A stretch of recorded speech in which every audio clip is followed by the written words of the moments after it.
ரசூலுடைய பிரியம் எப்படி இருக்க வேண்டும் என்று பெருமானார் சொன்ன ஒரு செய்தியை இமாம் புகாரி எழுதுவார். யுஹிப்புல்லாஹ வ ரசூலஹு வ யுஹிப்புல்லாஹு வ ரசூலுஹு. நாளைக்கு இந்த பொறுப்பை ஒருவரிடத்தில் கொடுப்பேன், அவர் அல்லாஹ்வை நேசிக்கிறார், ரசூலை நேசிக்கிறார், அல்லாஹ்வும் ரசூலும் அவரை நேசிக்கிறார்கள். அந்த ராத்திரியை குறித்து இமாம் புகாரி எழுதுவார்.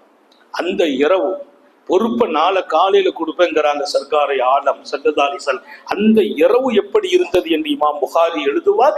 சஹாபிகள் அத்தனை பேரும் படுத்திருந்தார்கள்.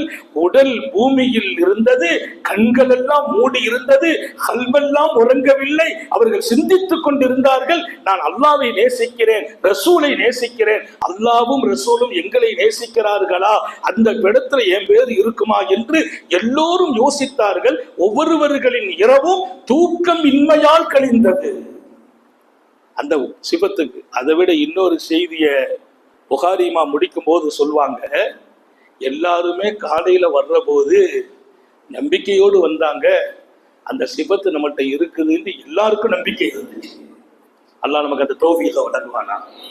அல்லாஹ்வையும் ரசூலையும் அவர் நேசிக்கிறார், அல்லாஹ்வும் ரசூலும் அவரை நேசிக்கிறார்கள். அவருக்கு தான் இந்த கொடி என்கிறார்கள். மறுநாள் காலையில் கொடுக்கப்பட்ட இடம் நமக்கு தெரியும். இங்கே நான் சொல்ல வந்த செய்தி, நேசம் ரெண்டு பக்கம் இருந்தது.